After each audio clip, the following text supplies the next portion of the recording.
A paz do Senhor, meus irmãos. Graças a Deus por mais um dia reunidos na presença do Senhor.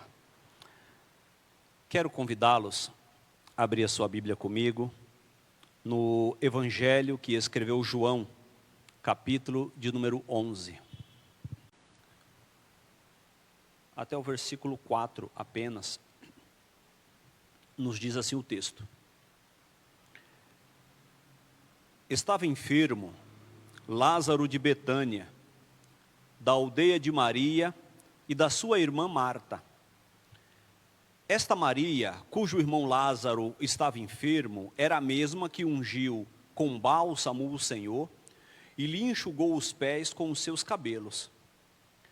Mandaram, pois, as irmãs de Lázaro dizer a Jesus: Senhor, está enfermo aquele a quem amas. Ao receber a notícia, disse Jesus: esta enfermidade não é para a morte, e sim para a glória de Deus, a fim de que o Filho de Deus seja por ela glorificado. Amém. Até aqui.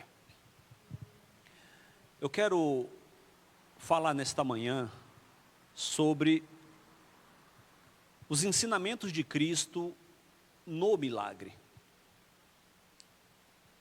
Porque todas as ações de Jesus, elas nunca se dão de maneira aleatória.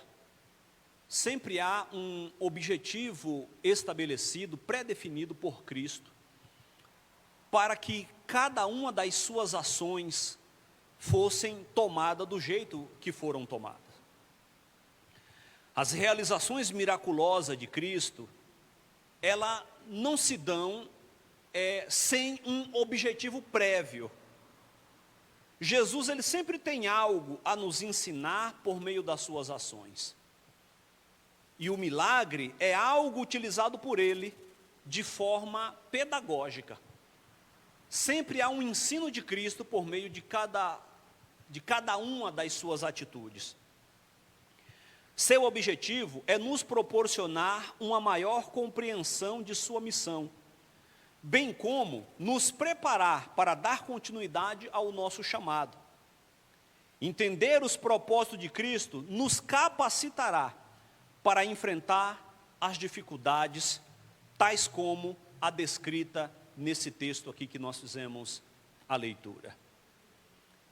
E nós, tendo esse entendimento por meio da relação com Cristo, nós passamos a entender melhor alguns pontos importantes e aprendemos a relacionar algumas situações de maneira mais harmônica. E eu quero chamar a atenção para algumas dessas questões nesta manhã. Esse nosso entendimento de Cristo, por exemplo, ele nos ensinará a conciliar o amor de Jesus com o nosso sofrimento. Porque às vezes parece coisas inconciliáveis.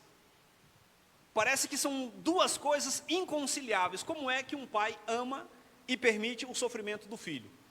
Sendo que ele poderia, se assim ele o quisesse, fazer com que o filho não o sofresse.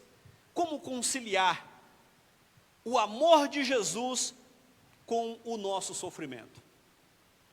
E essa dúvida é algo constante, não apenas entre nós meros mortais, né? Se nós olharmos para os personagens bíblicos da Antiga Aliança, eles também tinham dificuldade como conciliar essas duas situações. Davi, ele vai questionar a Deus em alguns momentos a razão pela qual ele passava por aquele sofrimento. Jó, em um dado momento da sua vida, ele diz que se soubesse, no capítulo 23, Jó ele diz: se eu soubesse aonde era a sua habitação, eu iria até ele, o justo pleitearia com ele, e certamente ele julgaria a minha causa. Gideão, no capítulo 6, mostra essa sua incompreensão com a situação ocorrida, quando o anjo do Senhor aparece para ele e diz: o Senhor é contigo, varão valoroso. E ele diz: como pode o Senhor ser comigo, se todas essas coisas nos sobreveio? E aonde estão as maravilhas que os nossos pais nos contaram que o Senhor fez no passado? Então sempre há uma dificuldade de relacionar, de conciliar o amor de Jesus com o nosso sofrimento. Marta e Maria fizeram a coisa certa na hora da aflição. Buscaram a ajuda em Jesus. Porque Marta, Maria, seu irmão Lázaro, a sua família eram íntimos de Jesus Cristo. Eram amigos. Eles eram amigos. Jesus volta e meia passava em Betânia. Estava lá na casa de Lázaro, almoçava com eles, passava o dia com eles. Era comum Jesus estar na aldeia de Betânia, na casa dessa família. Estava sempre em comunhão. Elas acreditavam que Jesus mudaria a agenda e lhes atenderia sem demora. Existem aquelas pessoas que nós sabemos que quando nós precisarmos, essas pessoas vão nos atender. É certo se não tiver jeito. Mas existe aquelas pessoas que você sabe que são pessoas que irão nos atender e vai fazer um esforço muito grande para isso. Marta e Maria, elas tinham certeza que Jesus vai mudar a agenda dele, ele vai cancelar os compromissos que ele tem, ele não vai para Samaria, ele vai deixar de ir para Nazaré, mas ele vai passar aqui em Betânia. Por quê? Porque Jesus, ele é amigo da família. Elas tinham convicção que Jesus ia fazer isso. Sem demora, mudaria todo o seu itinerário e passaria em Betânia. Muitas vezes, essa é a nossa compreensão. Pois se Jesus ele nos ama, deve nos socorrer imediatamente. Mas nem sempre as coisas acontecem dessa forma. Nem sempre as coisas ocorrem da forma que nós imaginaríamos que ela pudesse acontecer. O fato de Jesus nos amar não nos torna imune às dificuldades. Porque esse talvez seja o entendimento que alguns crentes têm, né? De que entregar a vida a Cristo é ao mesmo tempo receber uma blindagem. Ser colocado em uma redoma de vidro e protegido de todos e de todos. O amor de Jesus, ele não nos garante a imunidade especial contra as tragédias, as mágoas e as dores da vida. Estávamos compartilhando isso hoje, né, na escola dominical, mais cedo, a respeito de que a vida ela é feita de embates, de dificuldade, de dores, de tragédias, de situações adversas.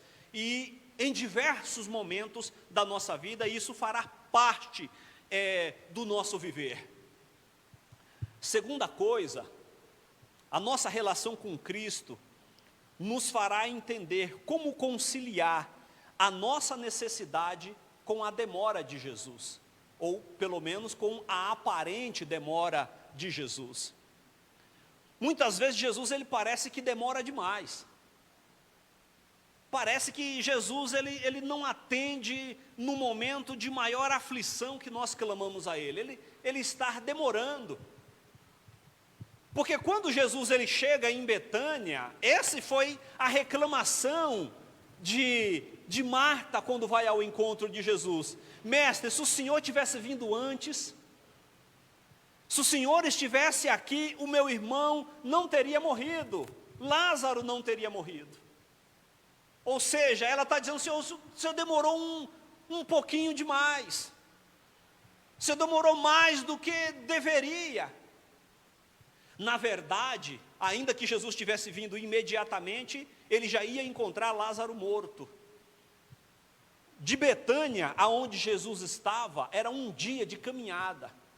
Lembre-se que não havia Uber, tá? Para você chamar e se deslocar, né? O mensageiro, ele vai até Jesus, ele demora um dia para chegar até Jesus Cristo. Quando ele sai, Lázaro morre. Por que eu sei que Lázaro morre no dia que o mensageiro sai? Porque o texto diz que Jesus fica mais 2 dias aonde ele estava para poder ir. Um dia para chegar, Jesus fica mais 2 dias, 3. A Bíblia diz que quando Jesus chega era o 4º dia da morte de Lázaro. Jesus demora mais 1 dia de caminhada até chegar a Betânia. E quando Jesus chega, ele chega ao 4º dia. Eu disse inicialmente que as ações de Cristo elas não se dão de forma aleatória. Há um objetivo específico para cada uma das suas ações. Por que Jesus ele chega no 4º dia? Não no 3º, não no 2º? Por que no 4º? Porque havia um entendimento entre os judeus que alguém quando morria, até o 3º dia, o espírito do morto ainda estava por ali. O espírito daquele aqui havia morrido ainda estava no ambiente. E que era possível que esse morto viesse recobrar a sua vida até o 3º dia. A partir do 4º, essa possibilidade já não mais existia, segundo esse entendimento judaico. Deus ele prometeu, dentro desse entendimento da demora para a realização das suas promessas, Deus ele prometeu um filho, irmãos, a Abraão, mas só depois de 25 anos cumpriu essa promessa. Abraão tinha 75 anos quando ele prometeu, o filho nasceu com 100. 25 anos de promessa. Temos urgência em ser socorrido. Contudo, em diversos momentos, Jesus ele parece que está demorando a atender o nosso socorro. Nós oramos, nós clamamos a Deus e Jesus está excessivamente demorado a vir ao nosso socorro. Terceira coisa que nós aprendemos a conciliar dentro dessa relação é a distinguir ou diferenciar o nosso tempo do tempo de Deus. Há uma diferenciação entre o tempo de um e o tempo do outro. E até mesmo dentro da expressão grega para a palavra, existe uma diferença quando se refere ao tempo humano e ao tempo divino. Quando a Bíblia fala de tempo relacionado aos homens, ela usa a expressão cronos. Essa é a palavra grega para tempo, cronos, que tem a ver com cronômetro, com medição, né, de tempo, de dias, de meses e de ano. Quando a Bíblia ela vai se referir a Deus para utilizar a palavra tempo, ela usa a expressão kairos, que é um tempo indefinido. Não há começo, não há um meio e não há um fim. Não há um tempo cronologicamente pré-definido. Ou seja, Jesus ele sabe a hora certa de agir. Ele age segundo o seu cronograma, que é do céu, e não segundo a nossa agenda. Ele age no tempo do Pai, não segundo a nossa pressa. Quando ele parece demorar, está fazendo algo maior e melhor para nós, porque ele é o Senhor das nossas vidas. Precisamos aprender a conciliar o nosso tempo com o tempo de Deus. Aleluia. Outra coisa, meus irmãos, que precisamos entender é que Jesus ele não está preso às categorias do nosso tempo. Porque nós nos atrasamos, nós nos adiantamos em algumas coisas. Puxa, cheguei atrasado, perdi, passou já, foi embora.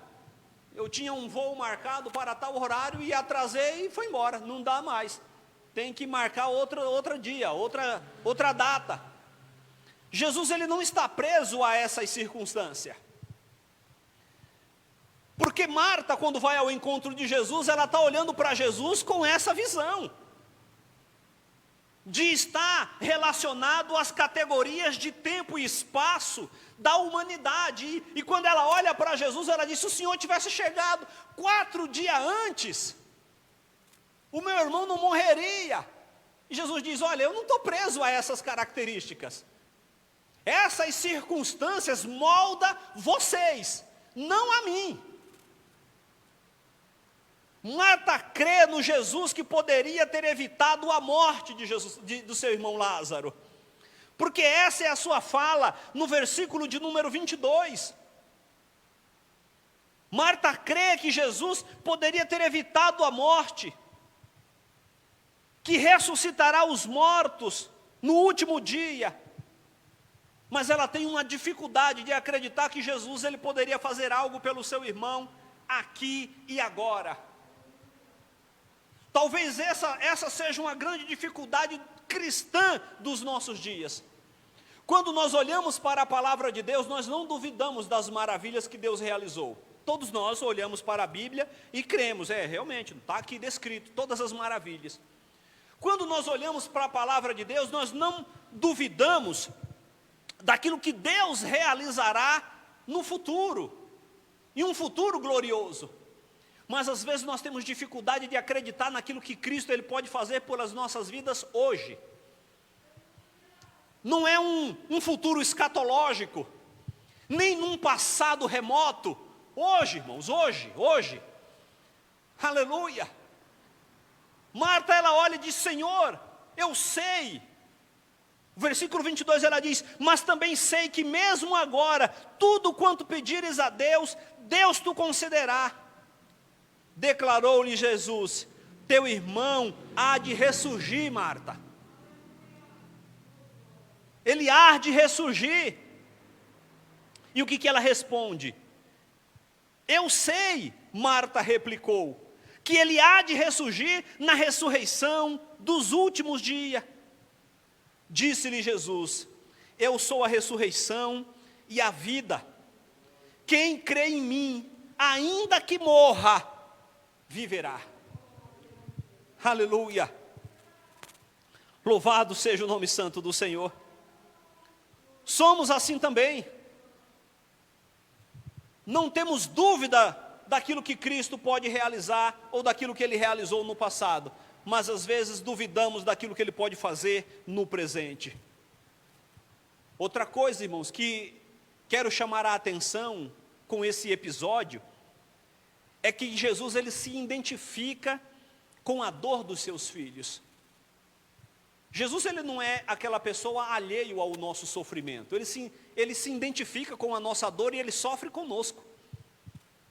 Ele sofre juntamente conosco. Assim, quando os pais eles sofrem com o sofrimento do filho. Só que muitas vezes o pai entende que é necessário o filho passar por aquela dificuldade, pelo aquele sofrimento, para aprender a lidar com as circunstâncias da vida. Assim é Deus em relação a nós. Cristo, ele sofre conosco, ele se identifica com a nossa dor. O texto diz que Jesus pede para que levem ele até o túmulo de Lázaro, e quando ele chega ao túmulo de Lázaro, o texto diz que Jesus ele chora, irmãos. Jesus ele fica emocionado diante daquele cenário. Aquele cenário de dor, de tristeza, de sofrimento, de lamentação pela morte daquele homem. O texto diz que Jesus, quando ele vê todo aquele cenário, ele chora. As lágrimas de Jesus revelam a sua humanidade, sua compaixão, o seu amor. Jesus se importa com você, meu querido, e se preocupa com o seu sofrimento. Ele não está alheio a tudo isso. Ele vivencia cada uma dessas situações. Ele não apenas está presente nos momentos de angústia, mas também se compadece e chora com você. Aleluia. Outra coisa, dentro do processo miraculoso que ele realiza entre o povo seu, Jesus ele não exclui a participação humana. Nós participamos mesmo dos atos sobrenaturais de Jesus Cristo. Jesus ele não exclui a participação humana em face da sua intervenção miraculosa. Por quê? Porque é a coisa que Jesus Cristo ele faz, e é a coisa que ele espera que nós façamos. E ele exigirá que nós assim venhamos agir, que nós tomemos a decisão para agir dessa maneira. E quando Jesus é levado até o túmulo de Lázaro, dentro dessa participação humana, ele olha para as pessoas que ali estavam e diz para aquelas pessoas: retirai a pedra. Porque ressuscitar o Lázaro apenas Jesus podia fazer. Mas remover a pedra que estava posta no túmulo, as pessoas poderiam fazer. E Jesus ele jamais fará por nós aquilo que ele sabe que nós podemos fazer. Jamais. Porque às vezes nós queremos estar sentado, né, em uma cadeira de balanço, em uma rede, para quem sabe o que é isso, né? E esperando que Deus ele realize todas as coisas por nós. E não, irmãos, Jesus ele espera que nós trabalhemos e muito, incansavelmente, para que as coisas fluam de maneira harmoniosa. E ele espera que nós façamos isso. E é assim que ele age em relação às pessoas que lá estão. Removam a pedra. E o milagre de fazer com que Lázaro ressurja, ele assim o faria. E o texto diz que Jesus ele ordena a palavra mais importante: Lázaro, vem Lázaro, sai para fora. Veja que não precisou subir no monte, não precisou fazer campanha de 7 dias, não precisou fazer barulho nenhum, não precisou, né, todo aquele estardalhaço que às vezes nós observamos dentro do meio cristão dos nossos dias, mas com apenas uma palavra: sai para fora. Jesus ele ordena e Lázaro ele ressurge daquele local. Aleluia. No entanto, isso nos gera às vezes uma dúvida. Por que Jesus Cristo ele faz aqui e não faz ali? Por que ele ressuscitou um e não ressuscitou o outro?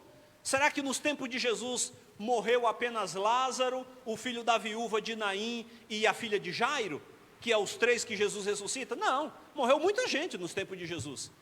E por que apenas esses 3 foi ressuscitado? Volto ao início da mensagem. As ações de Jesus, elas não se dão de forma aleatória. Existe um objetivo maior para todas as suas ações. E os milagres de Jesus Cristo, no passado e no presente, ele tem alguns objetivos pré-definidos. Dentre eles, a glória de Deus, meus irmãos. Jesus ele faz milagre para que a glória de Deus ela seja manifesta no meio do povo. Veja o que diz o versículo 4 da leitura que nós fizemos. Ao receber a notícia, disse Jesus: essa enfermidade não é para a morte, e sim para a glória de Deus, a fim de que o Filho de Deus seja por ela glorificado. Jesus ele esperou a multidão juntar lá gente de tudo quanto é lugar, vir à casa de Marta e Maria para consolá-los. Havia naquela época os lamentadores profissionais, talvez vocês não sabiam dessa, né? Mas havia as pessoas que eram contratados para chorar em um velório, vocês sabiam? Havia as pessoas que eram pagas para ir ao velório chorar. Então, eram os lamentadores profissionais. Então, havia aquelas pessoas que iam para o velório contratadas. Então, ela olhava para todo aquele cenário e elas choravam, né? E elas eram pagas para isso. Já havia ator, né? Desde aquela época. Tudo que Jesus ensinou e fez foi para a glória de Deus. A glória do Pai era o seu maior projeto de vida, irmãos. Agora eu volto para nós hoje. Sabe por que às vezes as nossas orações não são atendidas? é porque aquilo não glorificará o seu nome. E Jesus, ele não fará milagre que não glorifique o seu nome. O seu objetivo de realização miraculosa é para a sua glória. A morte de Lázaro não era uma oportunidade, a morte de Lázaro era uma oportunidade para que o Pai fosse glorificado. Pois a ressurreição de um morto é um milagre maior do que a cura de um enfermo. Então Jesus diz, não, deixa o Lázaro enfermo lá. Deixa o Lázaro enfermo e logo nós iremos. Os discípulos não entendem. E um começa a conversar com o outro, mas ele está fazendo pouco caso do chamado, né, de Marta e Maria. E depois ele explica, ele diz, olha, Lázaro está morto, mas eu irei até lá para lhe dar vida. Não devemos jamais pensar que o amor e o sofrimento são incompatíveis. Não devemos imaginar que amor e sofrimento são incompatíveis. Não, fazem parte do processo. Amor e sofrimento cabem na mesma frase. Porque muitas vezes Deus, em nome do seu amor, permitirá que nós soframos. Por quê? Porque Ele tem um objetivo maior por meio desse sofrimento. Fazer com que a sua glória se manifeste nas nossas vidas. Louvado seja o seu santo nome. Glória a Deus. Jesus poderia ter evitado que Lázaro adoecesse, ou ainda poderia tê-lo curado de onde estava, como ele fez com o servo do centurião, né? Registrado lá no capítulo 8 de Mateus. Jesus, ele diz que vai à casa do centurião, o centurião diz, não, eu não sou digno que o senhor entre na minha casa. Eu sou um homem de autoridade, eu sei como é que funcionam essas coisas. E eu tenho pessoas sob a minha autoridade e eu estou sob o comando de outros. E eu sei o que é isso. Se eu disser ao meu soldado vai, ele vai. Se eu disser ele vem, ele vem. Eu sei como é que funciona essa questão de autoridade. E eu sei que o Senhor é um homem de autoridade. Então diz uma palavra que o meu servo vai ser curado. E o texto diz que Jesus fala, nem em Israel eu vi uma fé que nem essa. Contextualizando, ele era um centurião. Se nós formos contextualizar, ele não era um crente, tá? Ele não era um crente. E Jesus, ele disse, mas nem na igreja eu vi uma fé como essa. Jesus disse, vai, que o teu servo vai estar curado. Jesus, ele poderia dar uma palavra de onde ele estava e o Lázaro ser curado ou ressuscitar lá de onde ele estava. Mas escolheu não tomar atitude alguma. Ele viu nessa enfermidade e na morte uma oportunidade de glorificar o Pai. E esse sempre foi o objetivo de Jesus Cristo em tudo aquilo que Ele realizou, glorificar o nome do Pai.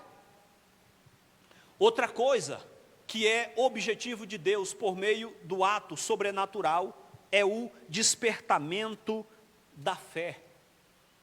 Eu quero ler 3 versículos aqui separados dentro desse texto, o 15, o 42 e o 45, que diz assim, ó: e por vossa causa me alegro de que lá não estivesse, para que possais crer, mas vamos ter com ele. O 42 vai dizer, aliás, eu sabia que sempre me ouves, mas assim falei por causa da multidão presente, para que creiam que tu me enviastes. E o 45 diz, muito pois, dentre os judeus que tinham vindo visitar Maria, vendo o que fizera Jesus, creram nele. Primeiro objetivo do milagre, a glorificação do Pai. Segundo objetivo do milagre, o despertamento da fé. O milagre não é um fim em si mesmo. O milagre, ele não é um fim em si mesmo. Então, o objetivo final de Jesus não é o milagre pelo milagre. Curou o enfermo e pronto, acabou. Não, pronto, acabou não. Existem 2 objetivos muito maiores, além do ato do milagre. O primeiro é a glorificação do Pai. E o segundo é o despertamento da fé. E o texto diz que muitos daqueles que foram visitar Marta e Maria, vendo aquilo que Jesus havia feito, creram nele.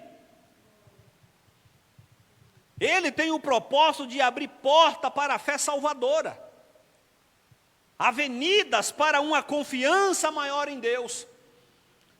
Os milagres de Cristo sempre tiveram um propósito pedagógico de revelar verdades espirituais. A realização sobrenatural, ela é apenas o começo daquilo que Jesus ele está fazendo, irmãos. E se por meio daquele acontecimento sobrenatural não houver esses dois objetivos maiores da glorificação, do despertamento da fé, não tem milagre. Não tem milagre, se os objetivos não forem esses. Jesus ele vivia de acordo com o cronograma divino, irmãos. A conexão de Jesus com o Pai era intenso. E João ele nos diz que se nós tivermos esse grau de conexão com Deus, tudo aquilo que nós pedimos a Ele nos será feito. Tudo. Então eu posso pedir? Se a sua conexão com o Pai for a que Jesus tinha, pode. Sabe por quê, irmãos?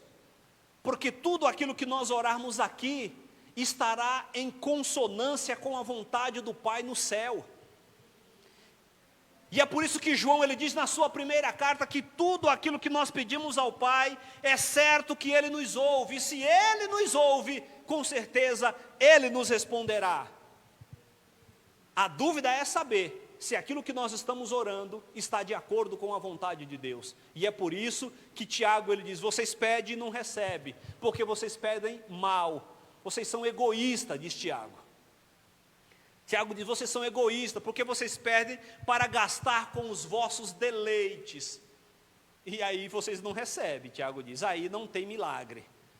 Dentro desse pedido, não tem milagre. Jesus ele vivia com esse cronograma divino, né? O fato de o homem estar morto havia 4 dias, conferiu uma maior autenticidade ao milagre. E uma oportunidade ainda maior de muitas pessoas, inclusive os próprios discípulos, crerem em Jesus Cristo. Então a cura, a ressurreição do morto, é um milagre maior do que a cura do enfermo.